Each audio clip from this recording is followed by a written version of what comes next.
she's here. She's coming. Here she is. Here's Joan. Here she is. Great. Here she is. Hi, Joan. Hi.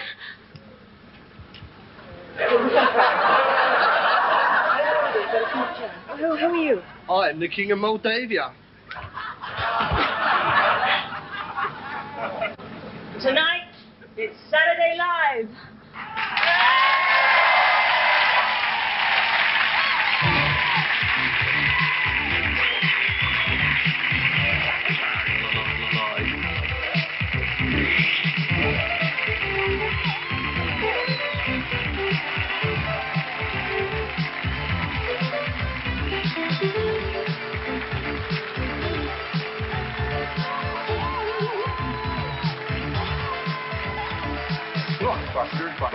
Buster.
Elton, don't you think? Yes, he does. Did you know that President Botha's had his nipples pierced? Apparently he hangs his St. Christopher medal off one. He's keeping the other for Nelson Mandela. Hey. Who else is it? Oh, it's Justin. Hi, Justin. You've had your nipples pierced too, haven't you? Did he do them? No. Oh, he did. Oh my God, it's Baby Doc.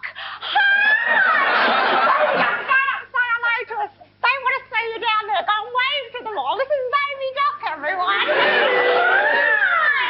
You don't know him anyway. He's just been chucked out of Haiti. Aren't you? You're still looking for a place for an exiled fascist dictator to hide? Well, apparently Rupert Murdoch's offered him asylum in Wapping. Great. Should be fun there. Who else have we got? Oh, my God, it's Michael Heseltine. Stand up, Michael. Stand up. Yes. Lean forward, Michael.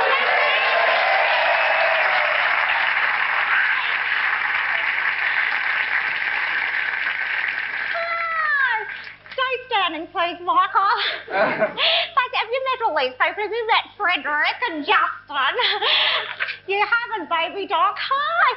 You know, it completely threw me, that tweed outfit. I was expecting a loincloth. Anyway, I'm not surprised he's not saying much. I've heard he's really fed up. Apparently they offered that nice man from the helicopters, Mr. Bristow, they offered him a knighthood. His.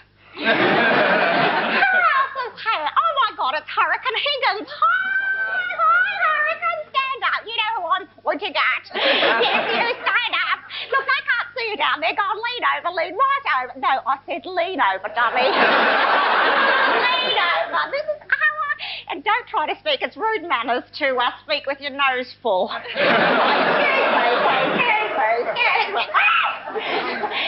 me, I said don't kick. Who else have we got here? Oh my God, it's George. Hi, George. Stand up, George. How are you, George? And who have we got here? Michael. Hello, Michael. Stand up. How are you? Michael's a photographer's model, everybody. Yes, what's your sign, George? Sagittarian. Oh, well, George is a Cancer, which means he's very sexually attractive to crabs. Who else have we got here? Let's play. Excuse me, I'll just go through here. Excuse me, who have we got here? Oh, my God, it's Jeffrey Archer. Oh, sorry, I thought you were standing up. Oh, Jeffrey, I've heard you're just about to write another book. Is that right? Two? No, this is your seventh. Don't kid me on. You must be using joined-up writing by now. That's amazing. Oh, what's that? You're writing a new one with Sir Keith Joseph. What's it called? Not Another Penny More the Teachers Can All Sod Off. That should sell millions and millions and millions. Oh, my God, there's Barbara down there. Excuse me, dude. Excuse me, how are we going to get down there without breaking my frigging neck? Could you just wind my shoes, please? Thank you very much. Oh, shit. Oh, look here. Right. I was meant to say that. I'm going to be bottom smacked after this. Okay, now. I like this trick from Michael Heseltine. Hang on, I've got to get the foot in the right place.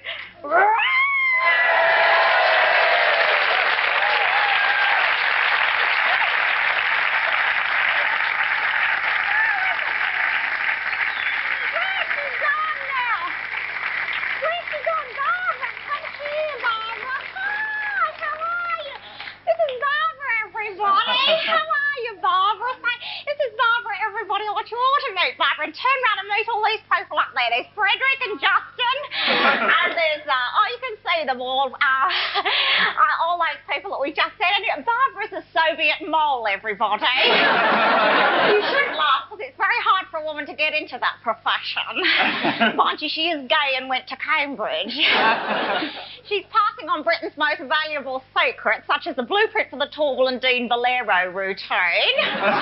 Plus, the really important question in Britain today, is Samantha Fox a virgin? Oh my God, there's Clive. Hi, Clive, how are you? Sorry, I'm sorry, I didn't recognise you before. I was trying to think, I was up there, I was trying to think, where have I seen those little piggy eyes before? And then I remembered it was on a pig. I don't know, no, I know it sounds cruel, but honestly, are you embarrassed standing up there? Just trying to sneak off to the side. Come back, Bob. I was just saying there, I was just saying, you know, where have I seen those little piggy eyes before? Yeah, it doesn't matter, I can be cruel if anything. Can't hear me, Clive. He's had this special kind of auditory bypass operation done. So the only person that can hear speaking is himself, you know. It's the biggest transplant and self-worship surgery since Derek Hatton had his brain removed and transplanted into his backside. Now, who else is here? Did you just fart? You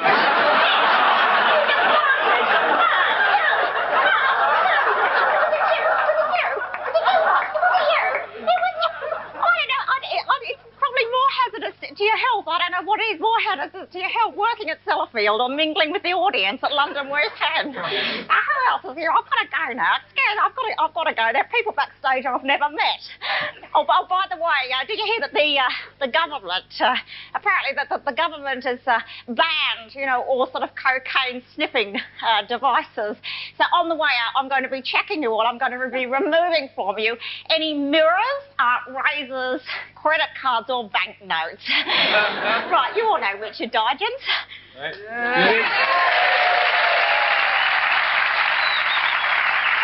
Thank you very much. Right, that's enough. Right. Whoa, no. Save it for later. Now, this is a rare thing on Saturday Live, an acoustic guitar. Now, this is because I was brought up in folk clubs, and not many people go to folk clubs no more, and I'll show you why in the next 3 minutes. Now, the best way to play the guitar is to use one of these. It's called a plectrum. And you get these by shoving a tortoise through a cheese grater. Which ain't very nice, especially if you're a tortoise, like.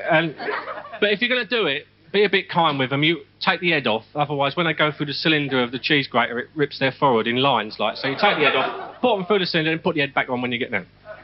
Now, I'm going to do some strumming tonight, which is pretty rare live. People don't normally do it live because it's very hard, because when you strum, you've just got one chance to hit all the strings. And if you miss, you're at it, because nothing comes out. So anyway, we'll try this song. Now, the great thing about Saturday Live is you can really sing songs about anything you want. Now, on other shows, you have to be very careful you don't offend no one and all that sort of thing. But here's a song all about the things that I really hate.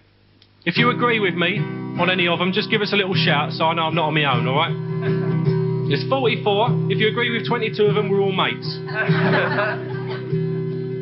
Some people sing about things that are great. I'm gonna sing about things that I hate. Ready? Paul Daniels on telly. The advert for tunes. You know what I mean when he goes, "The thing or not in them, please." Why don't he just go? Sing it, and footballers who say that they're over the moon. Politicians who never stop bitching, and parties where everyone stands in the kitchen. Taxi drivers who stop without warning, and curries that make you run fast in the morning. I agree with that. Some people sing about things that are great. I'm gonna sing about things that I hate. Pound coins that get lost everywhere. Arthur Scargill's horrible hair. People who ring you to sell double glazing. Snobs who say super and simply amazing. This is good. People who say they're into health cooking, then go to McDonald's when no one is looking. Hotel music and dynasty too, and things that won't disappear down the loo. No, I don't mean what you think. I'm speaking of fag ends that simply won't sing. Petrol stations that give you free glasses, you fed up with them? Yeah. And all estate agents who talk out there. TV repeats like Starsky and Hutch, and people who vote for screaming Lord Such. Traffic wardens, tax inspectors, remember school dinners, and people who say that I sound like the Spinners. Some people sing about things that are great. I'm gonna sing about things that I hate. 2 more lines. Hold on, I've thought of some more. Traffic wardens again, no, I've said them before. Trendies who wear green Wellington boots, and people who beat me at Trivial Pursuits. Some people sing about things that are great. I've just sung of the things that I hate. There you go. Thank you very much.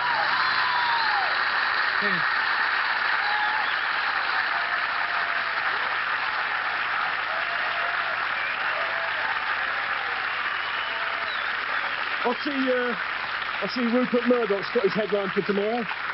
What's that? I see Rupert Murdoch's got his headline for tomorrow. Well, all print workers is scum, yeah? Yeah, that's the one. Well, that's the one in the Times, Times, anyway. yeah. I haven't seen the one in the Sun yet. Yeah. You know that, remember that woman? What? Christine Keeler? Yeah, that's the one, yeah. No, yeah. I don't remember. Yeah. Well, apparently, she's been sitting on a jury. Well, all of them? Yeah. I thought she'd given that sort of thing up, you know. I don't know what you're talking about. Yeah. I'll tell you what makes me sick. What, when you stick your fingers down the back of your throat? No. British Rail. What British about? Rail. What? You know the Queen travelled British Rail the other day. God bless her. God bless her. She's travelling around. They couldn't get the train going more than 30 miles an hour. Yeah. Rerouted half the way around the country. Yeah. 3/4 of an hour late. On top of that, they wouldn't even make her a hot breakfast. They only put on a good show because it's the Queen, though, don't know. they? That's Yeah, that's the trouble. I know. Mind you, they're getting there. They're getting there. Yeah, the passengers aren't. No, they're not. No. British Rail. Yeah. Marvellous.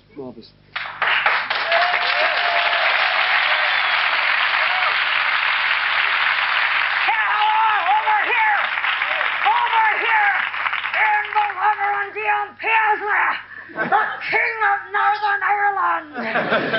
I don't know why they've stuck me up here. I didn't want to think I had the pox or something.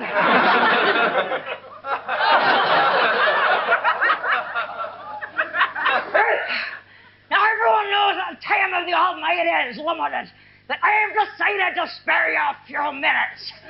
Right. Oh, God. I have a few demands for you. I want you to reintroduce hanging for the offence of murdering a policeman, for the offence of murdering anybody else, and for the offence of not murdering a Catholic. Finally, God, I want you to nuke the Vatican. Give me a sign to show you agree with me. A thunderbolt. All right, then. A thunderbolt for no and silence for yes.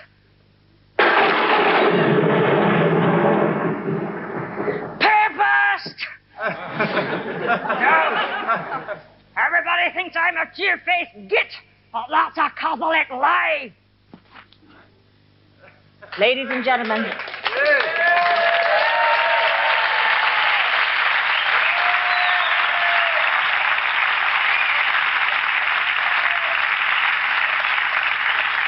Ladies and gentlemen, Port Hardcastle and Carol Kenyon.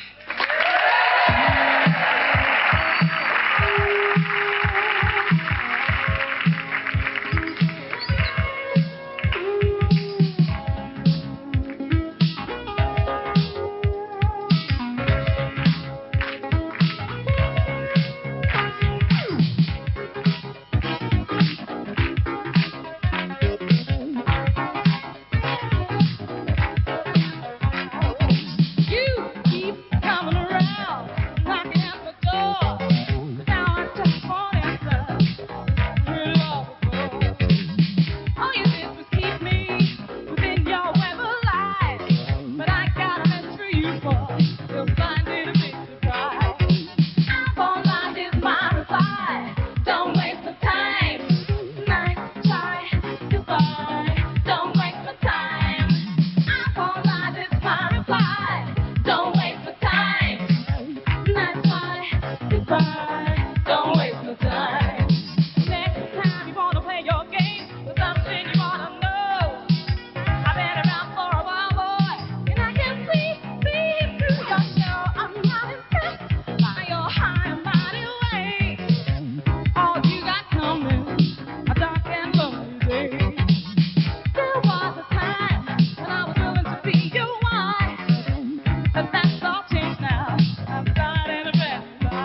exciting ever happens round here at the palace.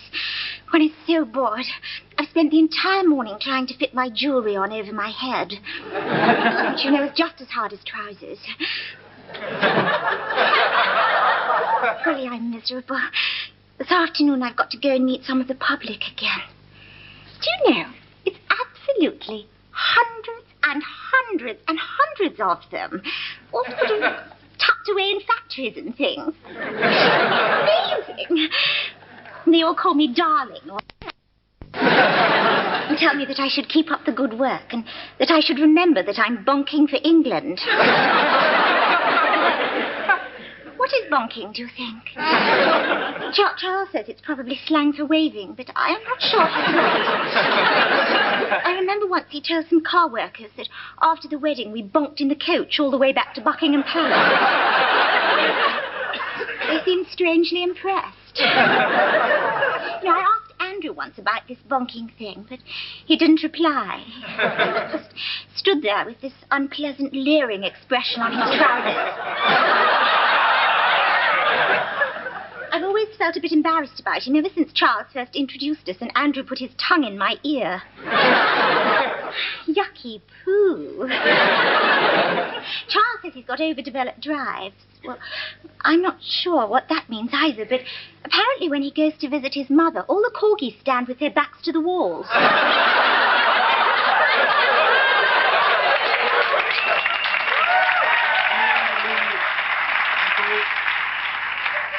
Walls have ears, you know. Well, not as badly as Charles does, but I want to tell you my big secret. I'm going to have another little tummy person. I don't know where they come from, but Charles showed me a pop-up book which he said would explain it all to me. It's full of sort of pictures of rabbits doing yoga and frightfully difficult. But it's amazing. Did you know that when Peter Rabbit and Flopsy Bunny play leapfrog, I have a baby? Amazing, isn't God clever? You know, sometimes I get frightfully depressed, though, and I wonder about marrying Charles. Was it really the best way to get to meet Duran Duran? Ho-hum. But right now I'm really excited because I'm about to appear in my first soap opera. Who needs Fatty Le Bon when you've got Brett Greystoke? Diana, there's something different about you. Nose job? Oh, no thanks, Brett. I've got a headache. But Diana, your nose is perfect. Who did it? Luck and Law. Oh, I love it when you talk dirty, Diana. I want us to be together, always. You know that can never be, Brett. I am no ordinary woman. I turned on the lights in Regent Street 2 years ago. And that's not the only thing you turned on either.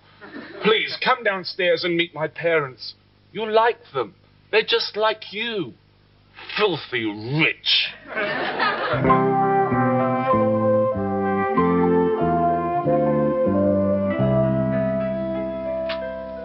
Thanks for a marvellous evening, darling.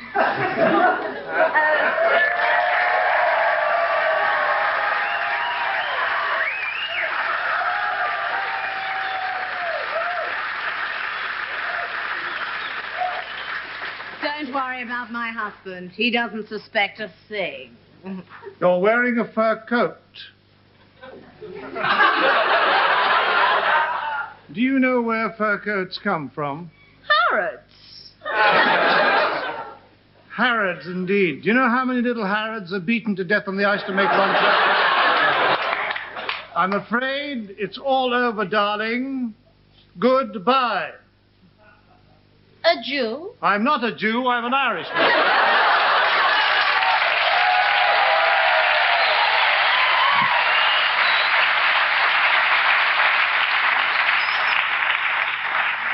Give me my drugs, Barbara. I think I'm going to have another attack.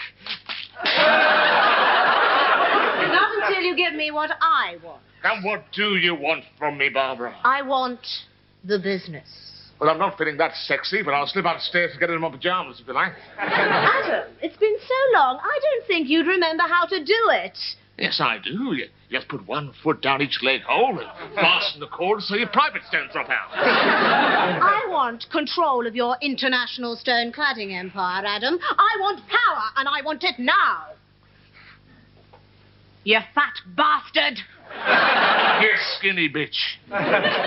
Mother, Father, there's someone I'd like you to meet. Haven't I seen you somewhere before? My face is on tea towels all over the world. Why? Well, apparently they can't fit my nose on a hanky. What's your friend's name, Brett? Mother, meet Lenny Henry. How do you do, Lenny? Katanga. What do you know about Katanga? You're just a boy. Drugs. I've got some double whammy golden speed dust in the Porsche.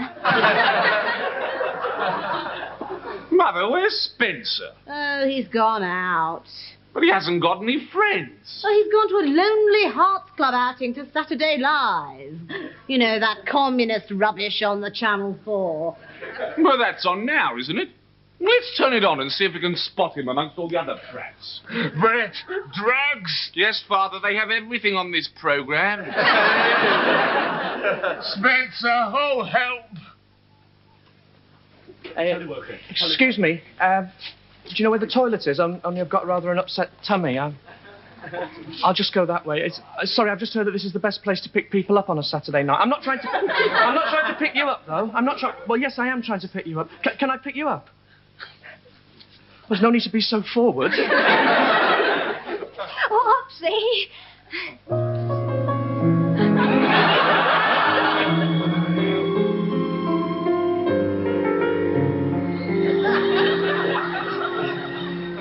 You've got beautiful eyes. Probably. My name's Spencer Greystone. My parents aren't really my parents, though. I came out of Mrs. Thatcher's nose. Would you like to dance? Yes, please. Go on, then.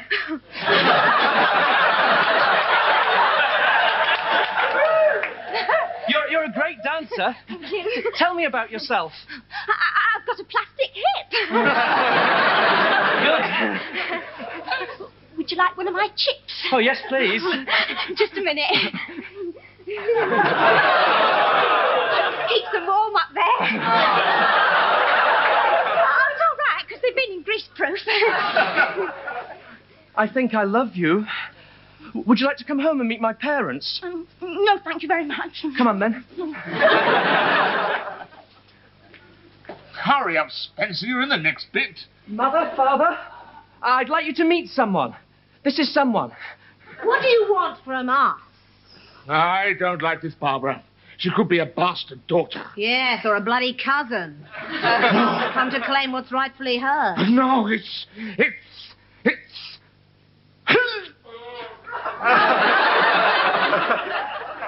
He's dead. At last. Greystone cladding is mine. Richard, do you still keep your chips in your knickers? Richard? Join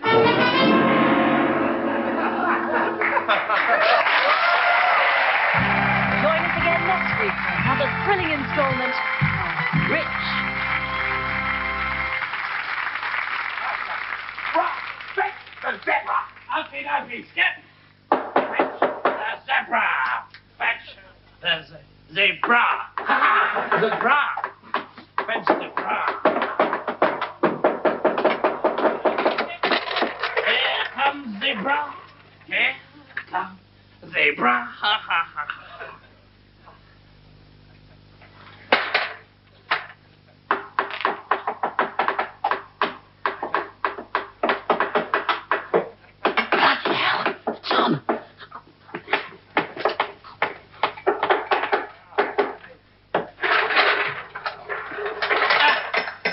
Winnie! I'm a zebra!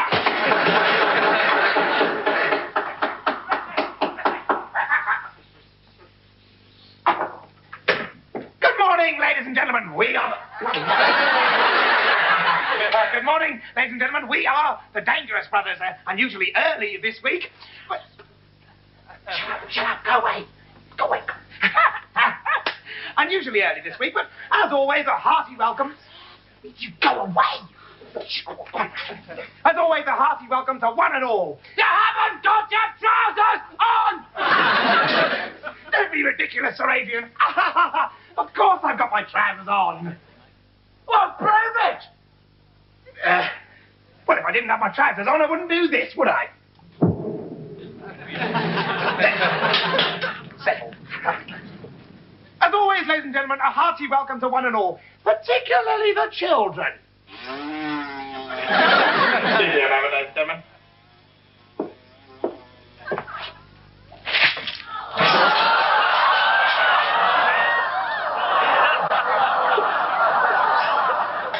And here's one for the kiddies. Kiddies, what do you say to a blind lesbian dwarf who's just been caught in a public lavatory with a huge marrow rammed up...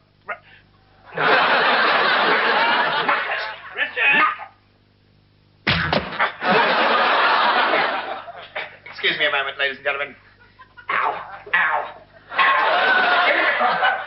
Give me the crossbow. Give me my bend over, bend over. Shut it up.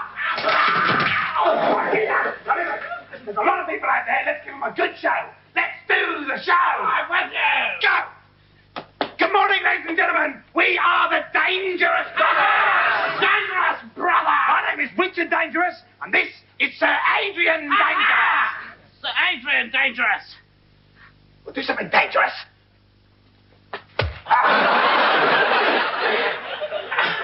Unusually dangerous, I trust you'll agree. And this week, ladies and gentlemen, the Dangerous Brothers are proud to present for you Flying Zebras! Flying Zebras! Sir Adrian, prepare the zebra. Okay, okay. Now, as you all know, usually zebras cannot fly. But on our many travels, particularly through the rainforests of Patagonia, what is it? The zebra is on fire. What? Your trousers have set fire to the zebra. Oh, my God. Put it out. What? Put it out. Put the zebra out. Come on, zebra. Out you go. Throw some water over it. Throw some water over it. Oh, my God. It's going to explode. Get out of the way. Get out of the way. Oh, no. An exploding zebra? I find that very difficult to believe. Yes, you're right. How'd you know about that? Well, I was the one that booby-trapped it. Wait a moment. I was supposed to ride around on that a bit later. Yeah, well, never mind about all that now. There's only one thing for it. You'll have to pretend to be the zebra. Good thinking. Back in a moment. No. Pretend to be a zebra. Oh, a zebra? Yeah. I thought you said Leonard Parkin. Parkin? Okay.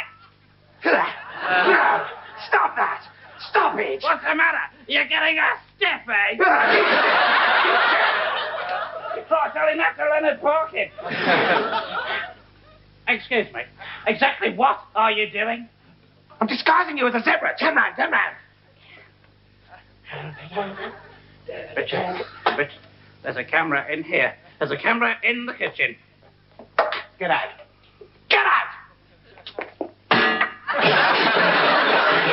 Right, you pretend to be a zebra, get in the catapult, and when I shout zebra, cut the rope. Okay. Right. Yes, ladies and gentlemen, just check the zebra's flight path. Yes, everything is ready. Ladies and gentlemen, now, live on television, for the first time ever, the Dangerous Brothers present Flying Zebras! Flying Zebras! There they go. Flying Zebras.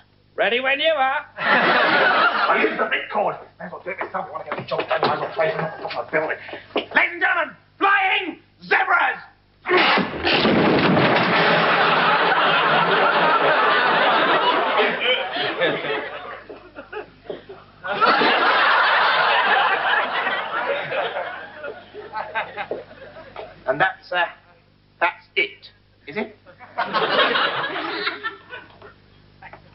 Yeah. Thank you and good night. You can see our living room from here. And now, the Right Honourable Dennis Healy, MP.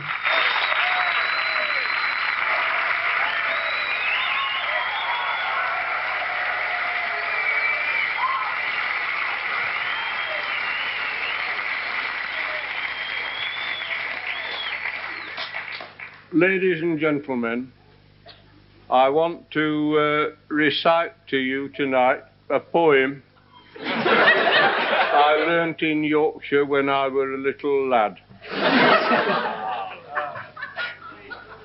There's a right famous place called Westminster that's noted for hot air and fun. And Mr. and Mrs. Heseltine went there with young Michael, their son. A grand little lad was young Michael. And his flak jacket, he looked a swell. He'd a dinky new toy helicopter. The best that Westlands could sell. Well, they didn't think much at speeches. The questions was fiddling and small. There was no wrecks and nobody drowned. In fact, nothing to laugh at all. So, seeking for further amusement, they paid and went into the zoo, where they'd Leons and Lawsons and Kevins and Fowlers and Parkinsons too. There were one great big Leon called Britain. His nose were all covered with scars. He lay in a somnolent posture with the side of his face on the bars. Now, Michael had heard about Leon, how he was ferocious and wild. And to see Leon lying so peaceful, well, it didn't seem right to child. So straightway, the brave little fella, without showing a morsel of fear, took his dinky new toy helicopter and stuck it right in Leon's ear. You could see that Leon didn't like it. For giving a kind of a roll, he pulled Michael inside the cage with him and swallowed the little lad whole. Well, Prime Minister had to be sent for. She came and she said, "What's to do?" I said, "Yon Leon's at Michael, and him in his flak jacket too." Prime Minister wanted no bother. She took out her purse right away, saying, "How much to settle the matter?" While Pa said, "What do you usually pay?" But Mother had turned a bit awkward when she thought where her Michael had gone. She said, "Someone's got to be summoned." And that was decided upon. So they complained to Defence Committee. But the witnesses called never came. And the chairman, he gave his opinion that no one was really to blame. At that, Mother got proper blazing. And "Thank you, sir, kindly," said she. "What? Waste all our lives raising Michaels To feed ruddy Leons, not me.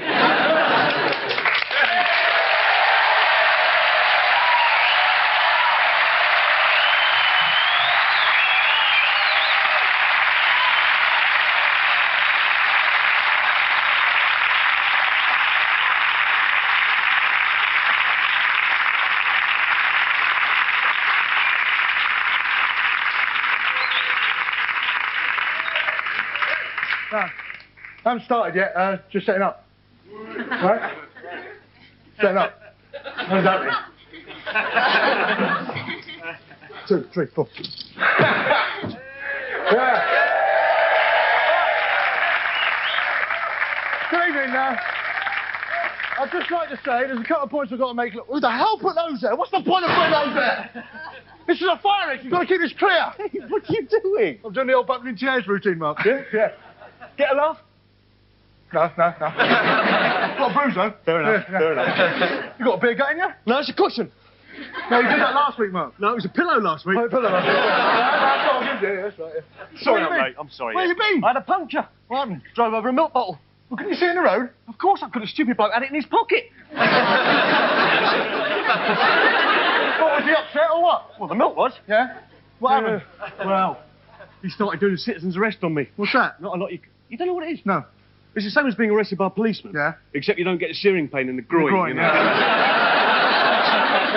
thought you've had a bad day. I've had a pretty good day, because the funny thing happened to me, I found an unopened Christmas present. Did you? Yeah. Who was it from? From you. Was it? Yeah. What did I get you? I can't remember. A puppy. Oh, yeah. How is it? Is it all right? Yeah, no trouble at all. They sleep anywhere when they're dead, Mark. Yeah. I wasn't sure if you like animals. Oh, I love dogs, because I fell in love with them when I went down to Battersea. What, dog's home? No, the power station. Battersea power station? Yeah. What's that got to do with it? I got off at the wrong stop. Oh. I got a parrot the other day. You do, you get off. I got a parrot at an auction. How much did you pay for it? 7,000 quid. 7,000? Yeah. Well, can it talk? Of course it can talk. It's bidding against me, wouldn't it? Yeah, I don't know, you don't know about parrots and things like that. You shouldn't pay that much for them. Don't start me, you righteous bastard. You never close your eyes anymore. No, it's the righteous brothers. Yeah. I don't know. Started it, didn't you? I don't think this is either the time or the place. Do you, Mark? When's convenient for you? What about the first 2 weeks in June? I'll have a look. Hey, do you keep a personal diary? It's none of your business, is it, you nosy Parker? February the 8th. Really put down Steve in front of millions of people. Think Pamela Stephenson fancies me. May go for a pizza later. Give it. You need that, don't please. No, please. Keep it. No, give me my look. No. Turn the lights off. I want the culprit to put it up in my dressing room immediately. No, they don't know where your dressing room is, do they? It's easy enough. There's loads of people up there drinking, people playing That's the bar. Is it? Yeah. Where'd you get changed? Come on, I'll show you. Keep it.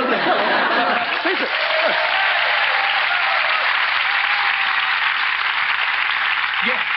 So I do a line occasionally, but I can handle it. Oh, yeah, I get cramps in my stomach, but it's only nerves, really. OK, so I'm doing up to 80 lines a night. That's no problem.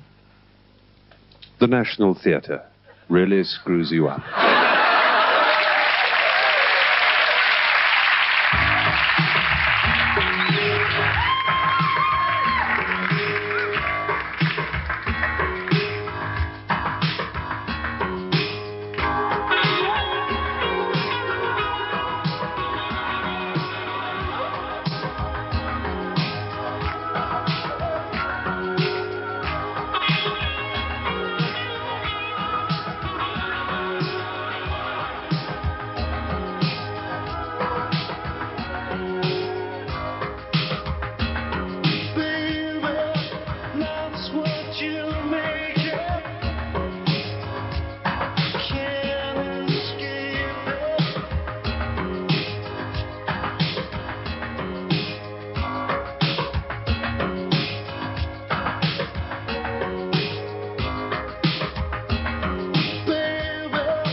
just a smile and a sideways glance.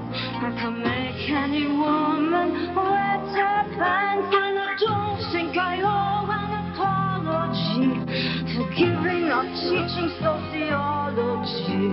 And I've managed to avoid the unemployment queue, 'cause the Russians ban us too.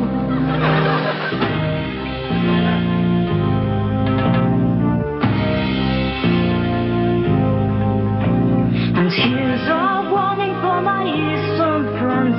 Reagan's finally gone round the bend. He wakes up in the middle of the night and screams as he sees blue turtles crawling out of his dreams. But I'll be your savior, don't be depressed. I'm the most enlightened wally in the West. But there's one thing that worries me about communist food. You know the Russians eat their children stewed.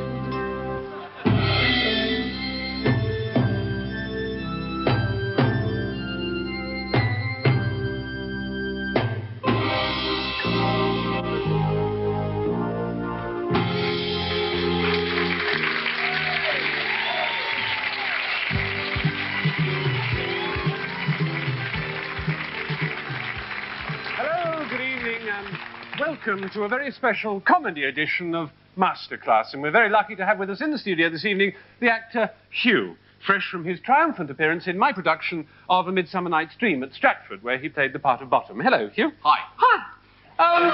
Hugh, you've proved that you're a master of dramatic comedy by the way you handled your bottom in my dream. But tonight, we're going to be concentrating much more on audience skills. Right. All right? So you've done your exercises, you're fit and you're ready to go. I think so. OK, on your feet, then. Well, I am on my feet. No, this is comedy, Hugh. Always on the balls of your feet for comedy. Always on the balls for comedy. That's very important. Good.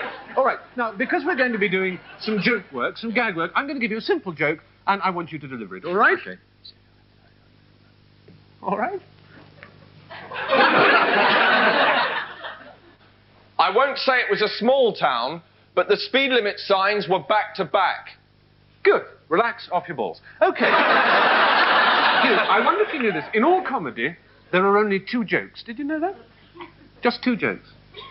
That wasn't one of them, was it? No. It was both of them, Hugh. All right? Because the 2 jokes are, firstly, a blurring and a slipping of moral categories, and secondly, logic gone awry. That's what they were laughing at, all right? So bear that in mind and try again.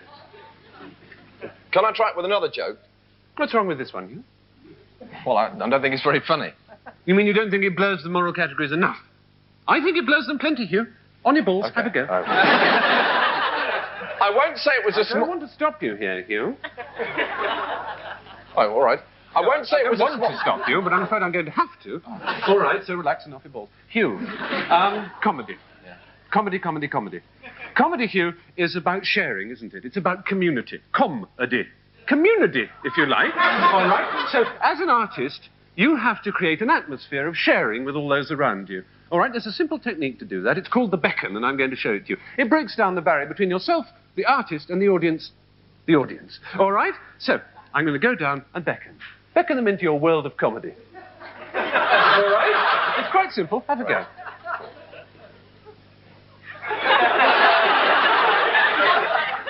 Good. Well, that's an atmosphere of sharing and intimacy, isn't it? All right, but we also need an atmosphere of danger and excitement, don't we? And for that, there's a technique whereby you pretend that there are people standing, Hugh, in the wings or the sides of the stage, and they don't want you to go on. All right? They don't want you to tell your joke. Because it's not very funny. For whatever reason, Hugh, for whatever reason. Right. So what happens is, as you come up on your balls to beckon, you take a look, left and right, to check they're not there. It's called a take, all right? So you go... All right? And did you notice my tongue came out a couple of times? That's called tonguing the gag in. That's also important. It helps create the sharing. You know? Well, reasons, Hugh, reasons. All right? So put it all together on your balls, have a go. Right.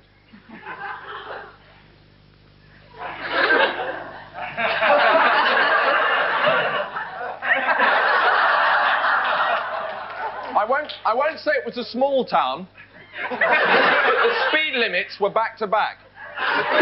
Good, well done, well done. There's one slight textual problem there, Hugh. Oh, yeah. It's the speed limit signs are back to back. Oh, sorry. All right? You just said the speed limits were back to back. It's quite important. Now, imagine how small the town would be if its speed limit signs were back to back. How small would that be? Quite small. Very small. Yeah. Yes? And that's the joke, you see. All right? But, yes, carry on. Well, I mean, why do I say that I'm not going to say it's a small town and then say it's a small town? Never analyse comedy. You never. Don't try and break it into little pieces. It's beautiful. It's lovely as it is. Don't smash it up. Right. All right? Let's just say it's part of the internal craziness of the gag, all right? Right. And that brings me on to another technique, and that's laughing the joke in. You find it so crazy that you can't help laughing at it yourself, all right? Okay. So... I won't say it was a small town. But the speed limit signs were back to back. You see? You see? Don't worry about the northern accent. That'll come later, all right? Okay. So, Hugh, I've written down for you on a piece of paper 1 or 2 words I want you to add to your routine. They all help create this atmosphere we've been talking about. No, Yes. stop it, don't. Yes, that's right. No, stop it. Shh, don't. No. Ah. You see? And I've given you a catchphrase there. That's your catchphrase. Don't you start, madam. That's it. Now, make it your own, Hugh. Right. Well, no, you're going to need to read it. Oh, okay. All right. So, if you go off, I'll introduce you, put it all together, see Right. what happens. Oh, Hugh, we Yes? could incorporate that comedy trip we did last week in the tumbling masterclass. Do you remember? Yeah. Yeah, Okay. we'll use that, see if it works. All right? Right. Off you go, then. Ladies and gentlemen, live on this stage, making his comedy debut, please, a very warm hand for Hugh. Don't you start, madam, Laurie. Yes?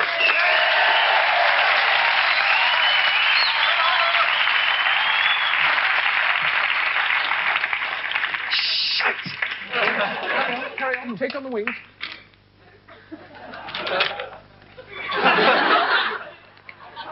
No, stop it, though. Don't you. Oh, listen, look. Aha, yes. I won't say it was a small town. Catchphrase. What? Catchphrase, Hugh. Oh, sorry. Don't you start, madam. It's not to me, to the audience. Oh, don't you start, madam. Good. And now tag. But the speed limit signs were back to back. That's wonderful. Well done, Hugh. Very, very funny. Well, I think that just about wraps our session up, okay? So, from us, it's time to say good night. Good night.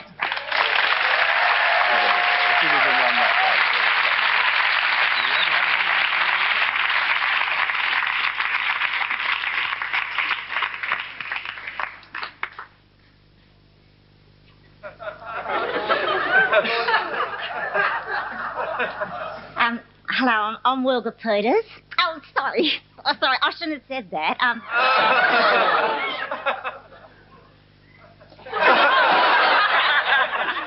Wilga Peters is my real name. I should have said my stage name, which is Claire Conscience. To give you a bit of an idea how aware I am. I'm from the Wagga Wagga Self-Realisation Crisis Centre for Battered Black Lesbian Mothers Against Animal Paedophilia. Mark, I thought I told you to wait in the station wagon. Well, just sit quietly, please, and don't touch yourself like that. Those are velour seats and it won't come out. Sorry about that. It's Mark, my husband. The only man alive who fakes orgasm while masturbating. Right. I'd like to dedicate this first joke to Eileen Gallagher, a pioneering Australian woman who chained herself to the Governor-General for 1.5 years in her bid for integrated chunder buckets in the members' enclosure. Right on, Eileen, this one's for you. One woman to another, Eileen. Why do Australian women have knockers? Give up. So Australian men will talk to them. Right. What about this one? Why do Australian men want to marry Australian women?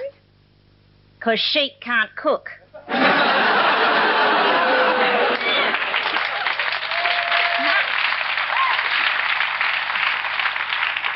Mark! Shush, I won't be long. I'll bring you out a lager and a packet of crisps later. Sorry about that. It's just that my husband would rather I was sitting at home knitting him a surfboard cover. Reckons it could do double duty as a willy warmer. And dingoes might fly. Rocky, there goes one now. Right, Mark, this one's for you. What do you call a boomerang that won't come back? A stick, thank you. Be an hour apiece while he works that one out. Geez, you should have seen him last night. I mean, his idea of a come-on line is like, street that's hot, what about a shower after we root? Then you get about, like, 15 seconds of sweet nothings, like, you hold still, I'll keep the flies off. I call him Wombat because he eats roots and leaves. But not tell him I'm preggers, that's really going to make him chunder. Yes, I am, Mark. Well, you thought wrong, it's not a beer gut. Don't you take another step or I'll tell him about your speciality. He eats the crutch out of underpants. His own. Jeez, I knew I should have told him now. He wants me to have an abortion now because he's saving up for a windsurfer with a cocktail bar. You know what Australian abortion's like, don't you? You mean you've never seen Kerry Packer? Seriously, they give you a Vegemite douche and stake you out on an anthill. Trouble with Mark, because the trouble with him, he's not the full quid, you know. I mean, like, the lights are on, there's nobody home. I mean, like on my birthday last year, I thought he'd suddenly turned romantic, comes home with this big bunch of gladdies for me. Well, I mean, I'm as tickled as a blue-bellied jumbuck who's just scoffed a dingo, so I dropped me overalls, put me knee pads on and lie down starkers on the axe mister. Mark, darling, I says, this is for the flowers. Oh, don't come the raw prawn, he says. You must have a vase somewhere.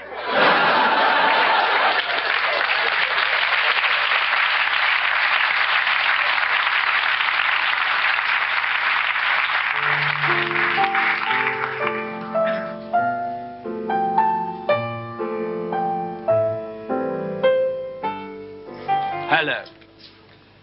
My name is Nigel Planer, and as some of you may know, I am an actor. Of course, as an actor, one is always helped tremendously by a good drink. Script. By a good script.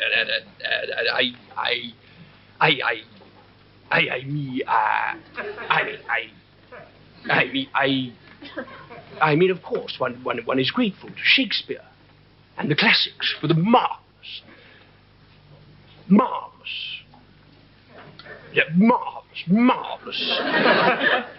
scripts that they have given us. I think it was Tony Sher, walked on the stage at Birmingham with an orange in his right hand and did nothing. But it was electrifying. You could have had a tap dripping. In fact, it was his trousers. He'd wet himself. He was in the wrong theatre, pissed out of his mind. But all the same, it was a wonderful.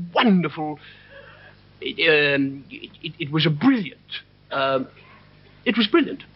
It was brilliant. And I'll never forget McKellen, dear old McKellen, standing there in nothing but his Y fronts and a pair of Wellington boots with a banana stuffed down his crutch.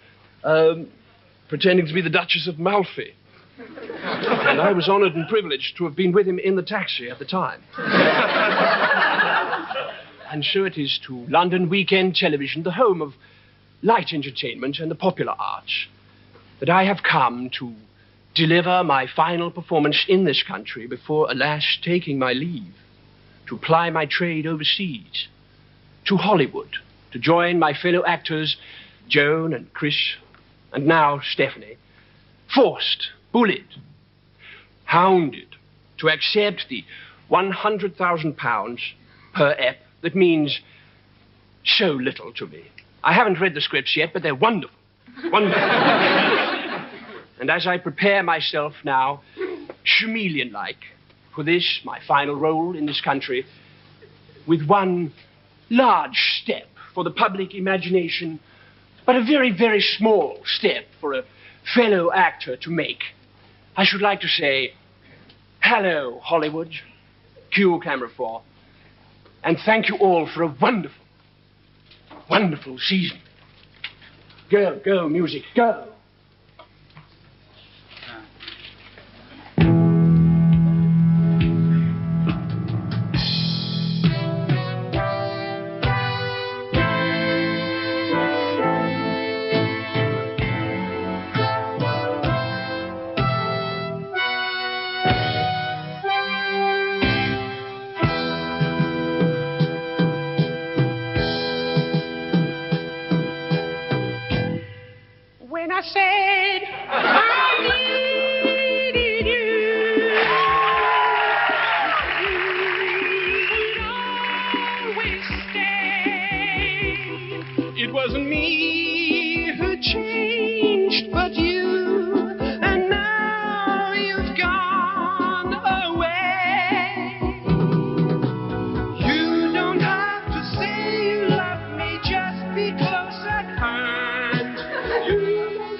Good evening.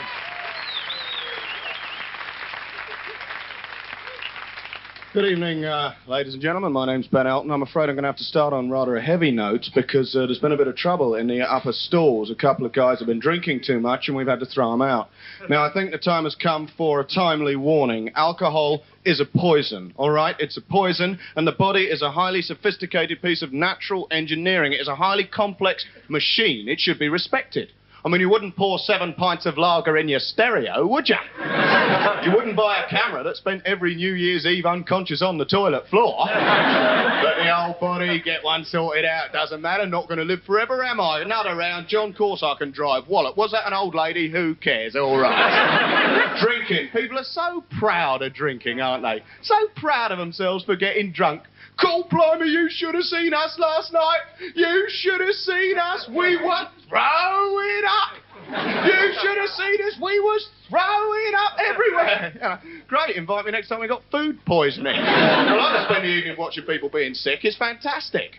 Everybody's values are reversed when they're drunk. Everybody lives in a strange parallel universe where good is bad and bad is good. What a fantastic night we had last night. We could not walk. We couldn't talk. It was brilliant. You know, you get the same effect when you break your spine, and it's a lot cheaper. You know, I mean, booze is a problem. The reason stand-up comedians don't like drinkers is because every drinker will inevitably have to get up and go to the lavatory in the middle of our sets, and they'll be wandering along, getting through all the rows. Could you excuse me? I'm dying to go. Could you excuse me, please? All the time. Now, we're socialist comedians. We believe people should be allowed to go to the lavvy if they want. But I should just warn you all here tonight that we have wired up the bogs to the mains. So if you get a strong whiff of singed pube halfway through the evening, it means some idiot's been getting one sorted out before my set, right? I mean, it's very strange, the excuses people think up for drinking, eh? I do it to be sociable. Nobody's sociable when they're drunk. It's like trying to have a conversation when your tongue's wearing a mitten.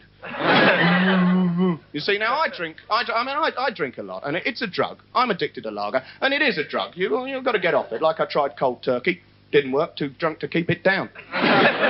Most doctors agree the only way to beat a drug is to wean yourself off it, to find a substitute which has got the same effects, but it's not as dangerous, but it tastes the same. I went to the doctor, I said, Doctor, I'm addicted to lager. He gave me a urine sample. Great, now I'm addicted to doctor's urine, and it's a lot more difficult to get. I tend to drink Kestrel. Kestrel lager, eh? Anybody drink Kestrel lager? What a brilliant name for a lager that is, eh? Isn't that brilliant? Kestrel. I mean, it really sums up the spirit of tinned lager, doesn't it, eh? I mean, it's natural Kestrel lifestyle, isn't it? Propping up the bar and nutting each other, you know. You see all the Kestrels in the Lake District gliding high on the Lakeland heather, miles up on the ebbs and flows of the spring wind, thinking, dear, oh dear, I could do with 8 pints of lager and a curry. Kestrel, Norseman, Skoll, all these macho names for tinned lager. Why don't they just come clean, eh? Why don't they call them burp? Like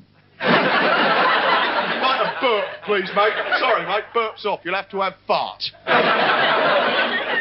Real ale is the biggest problem. Real ale, pretentious real ale. I was having a drink in a London weekend bar before we started, having a pint of lager, as is my wont. And a bloke turns to me, he says, don't drink that stuff, man, OK? That's not real ale, all right? You shouldn't drink it because it's not real, all right? It's going to screw up your system. It's just not real, all right?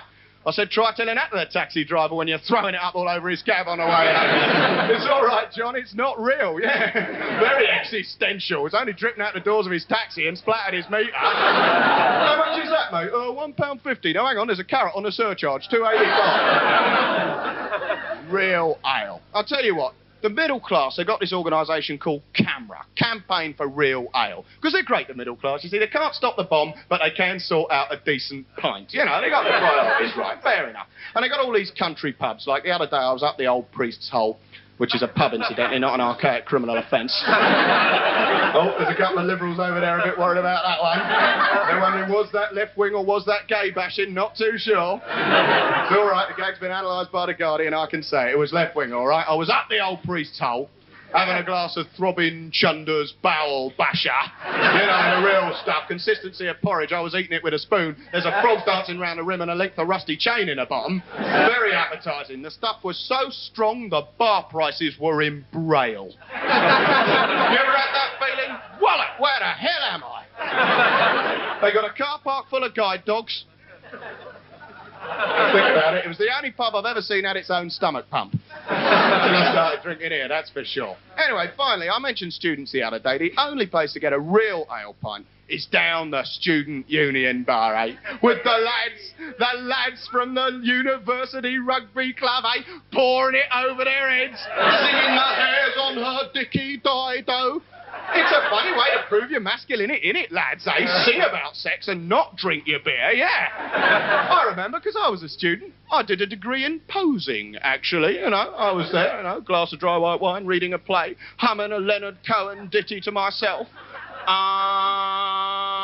Yeah, still a few old hippies in the audience. Nice to see you. About to, it's still one up for me. And suddenly, the door would get smashed down and in they'd come. 24 mud-stained wallies, right? Rugby balls under their arms. They'd throw up on the floor just so they could skid across it instead of walk. They'd pirouette into the middle of the room, waving their Barclays Bank I don't mind about apartheid grant checks. They'd see me in the corner. They'd say, hey, he's reading a play. He's doing some work at university. That means he's homosexual because he's not doing it. He's not drinking. He's not doing sexist jokes and assaulting women. He's doing work. He must be gay. He must be queer. He's a homosexual. Then they'd drop their trousers, shove their bare bums at me and go off and have a shower together. Now, where were they at, eh? Dodgy sexual politics. Good night. Thank you.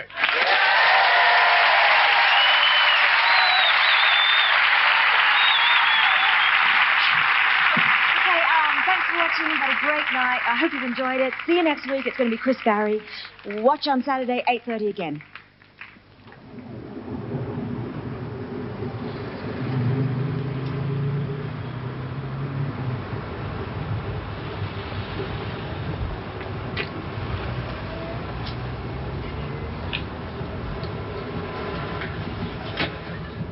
Everyone. Where are my fans? Where's Pamela Stephenson? Screw this for a game of soldiers. Little man, come over here. Sorry, lady, you can't come in here. The show's just about to finish. Take me to the controller. Oh, sorry, no. I couldn't interrupt them. It's more than my job's worth. Listen, you miserable, pathetic little world. Don't you know who I am? I'm Joan Collins. Well, they all say that. Who? All them impressionists. Listen, dickhead. Who do I have to play hide the sausage with to get into the studio? The same person you got to play it with to get out.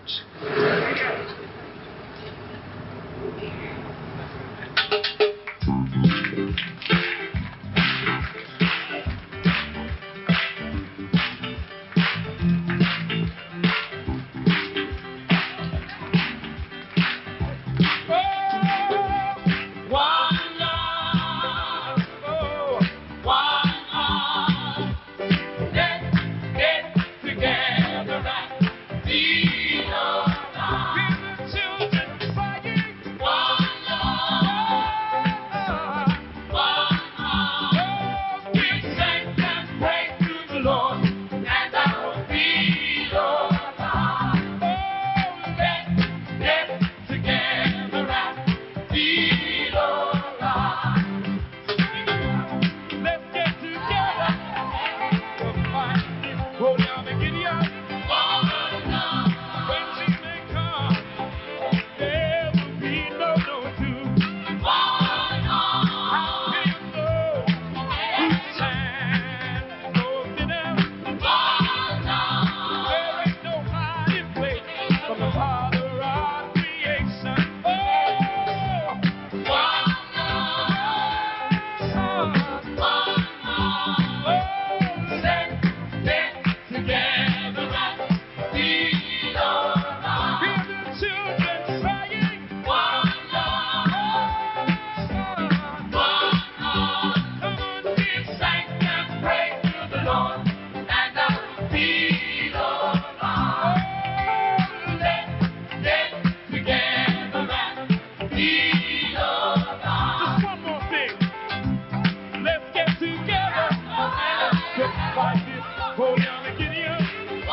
let's get together and be.